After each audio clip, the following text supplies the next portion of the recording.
नमस्कार, मेरा नाम है विशाल खोदलान और आप देख रहे हैं खोजी न्यूज़।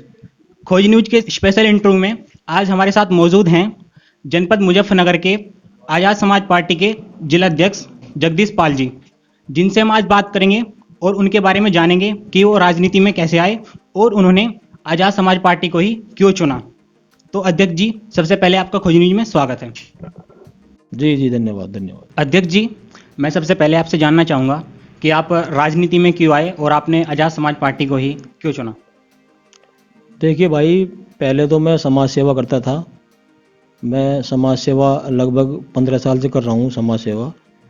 तो मैं चंद्रशेखर भाई से प्रभावित हुआ, चंद्रशेखर भाई से मिला, उनकी विचारधाराओं से मैं प्रभावित होकर मैंने जो है पार्टी ज्वाइन की। मुझे अच्छा लगा, तो इसलिए मैंने पार्टी ज्वाइन की।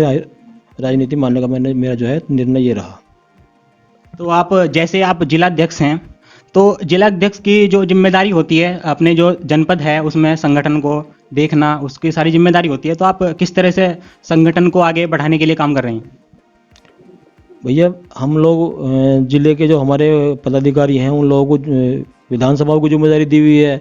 विधानसभा के बाद हमने नगर अध्यक्ष की जिम्मेदारी दी हुई है, हर नगर पे ब्लॉक अध्यक्ष की जिम्मेदारी दी हुई है। उन लोगों को महीने में 2 बार हम लोग यहाँ पार्टी कार्यालय मीटिंग करते हैं। उन लोगों से जो जो काम किया है 15 दिन में उनका ब्यौरा चेक करते हैं, उनको फिर आगे के लिए काम के लिए प्रेरित करते हैं। तो आप संगठन को आगे बढ़ाने के अलावा, जैसे कि हमारे क्षेत्र की जनता होती है, लोग होते हैं, गरीब लोग होते हैं, तो उनकी आप किस तरह से मदद करते हैं और वो आपको किस नज़रिए से देखते हैं? जो भी हमारी उनकी छोटी मोटी समस्याएं होती हैं, हम उन समस्याओं पर खड़े रहते हैं। उनके पास कोई घटना घटी, हम तुरंत पहुंचते हैं उनके बीच में, और उनकी कोई भी समस्या हो, थाने की हो, चौकी की हो, किसी भी तरह की समस्या हो, उनके बीच जाकर हम उनकी समस्या को सुनते हैं और उनका निवारण करने का काम करते हैं। तो अध्यक्ष जी, ये देखने में आ रहा है कि जनपद में आज़ाद समाज पार्टी जिला पंचायत चुनाव को लेकर काफ़ी एक्टिव है, सक्रिय है, तो आप किस तरह से जिला पंचायत चुनाव की तैयारी कर रही हैं? देखिए भाई, अभी हम जिला पंचायत चुनाव, हमारे पास हर सीटों पे 2-2 3-3 कैंडिडेट हो रहे हैं। अभी हमें एक करने में दिक्कत हो रही है, तो हमारी पार्टी में ताकत है तभी तो लोग इस तरह हमारे पास उनको एक करने में दिक्कत हो रही है।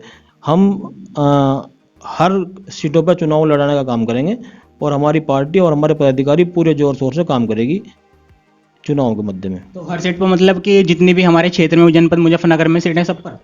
43 सीटें हैं। वैसे हमारा तो निर्णय पदाधिकारी का बैठ के हुआ है, जो कैंडिडेट तो हमारे पे सभी पे आ रहे हैं लगभग। बाकी हम फोकस चाह रहे हैं कि लगभग 20 सीटों पे फोकस रखें अपना, 20 से 22 सीटों पे अपना जो है फोकस रखें, और उन्हीं पे हम लोग काम करके कैंडिडेट हमारे सभी पे रहेंगे और हम 20-22 सीटों पे ज़्यादातर फोकस करके चलेंगे अपना। तो वे 20-22 सीटें कौन कौन सी आप बता सकते हैं? अभी निर्णय नहीं लिया, अभी तो कैटेगरी क्लियर नहीं हुई। अभी कैटेगरी क्लियर हो जाएगी तो आरक्षण क्लियर हो जाएगा, तो उसके बाद में कौन सीट किस कैटेगरी में आ रही है उसके बाद ही वो निर्णय होगा। फिलहाल आपकी पार्टी जो है किस उस पर लेकर काम कर रही है? हमारी पार्टी 85 और 15 की लड़ाई लड़ने का काम कर रही है, और हमारी पार्टी का नारा है कि जिसकी जितनी संख्या भारी उसकी उतनी हिस्सेदारी का काम चंद्रशेखर भाई पहले कह चुके हैं। और दूसरी बात यह है कि आज तक जितनी भी राजनीतिक पार्टी हमारे प्रदेश में, हमारे देश में काम कर रही है, किसी भी पार्टी ने वो काम नहीं किया जो हमारी आज़ाद समाज पार्टी ने किया है। आरक्षण, राजनीति में आरक्षण खोल के हमारी पार्टी लिखित में चली है, पहले से ही हमारी पार्टी ने ये खोल के चला है, जो कि किसी पार्टी ने आज तक नहीं किया है। तो आप जैसे कि आज़ाद समाज पार्टी दलितों और जो पिछड़े लोग हैं उनकी बात करती है, तो आप बाबा साहब की जो बात है उनसे आप कौन सी बातों से प्रभावित हैं? बाबा साहब का मिशन ही है भैया। बाबा साहब ने जो है आरक्षण जो दिया है सब लोगों को, वो सभी पिछड़ों को, मुस्लिमों को, ये सब लोगों को अपना हक देने का काम आरक्षण से तो मिला है हम सब लोगों को, तो उसी पे हम लोग काम कर रहे हैं। बाबा साहब का मिशन जो है रुक गया था, उस मिशन को आगे बढ़ाने का काम हमारी पार्टी कर रही है। तो आप किस तरह से बाबा साहब के जो मिशन है किस तरह से आप लोगों तक पहुंचा रहे हैं, कैसे आगे बढ़ा रहे हैं, बता सकते हैं? आगे बढ़ाने का काम तो ये है ना भैया, जैसे देश में चल रहा है, बीजेपी सरकार जैसे देश में कर रहा है, इन्होंने सब कुछ निजीकरण कर दिया। नौकरी तो अपना भी खत्म हो जाएगी, बच्चे पढ़ के करेंगे क्या? जब आरक्षण के नाम पे, नौकरियों के नाम पे आरक्षण है, जब वो सब कुछ उन्होंने प्राइवेटाइजेशन कर दिया तो वो नौकरी कहाँ मिलेगी? वो सब कुछ खत्म ही कर दिया। तो हमारी लड़ाई अभी ये दूसरा देखो।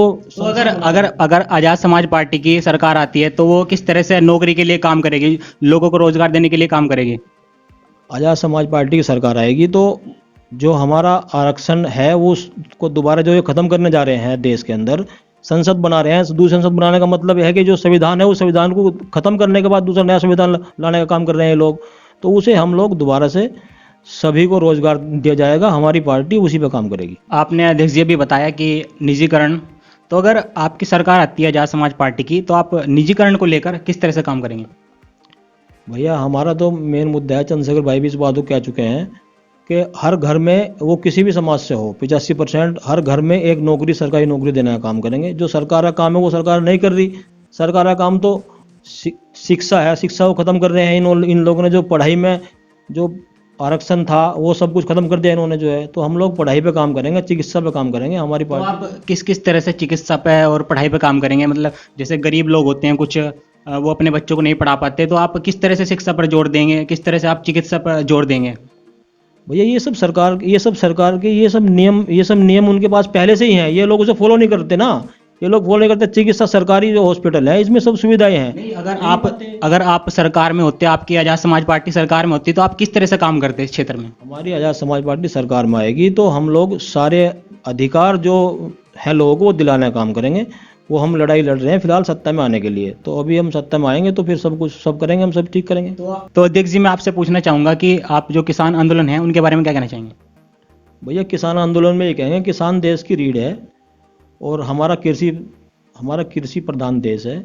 ये सरकार किसानों के हक को सब छीनना चाहती है।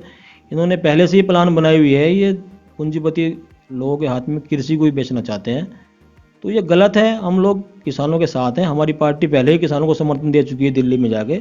अगर किसान खत्म होगा तो मजदूर भी खत्म होगा। तो ये गलत पॉलिसी है इनकी, इसको ख़त्म ही करना होगा। और हम हमारी पार्टी का समर्थन किसानों के साथ है, पहले भी है और अब भी है।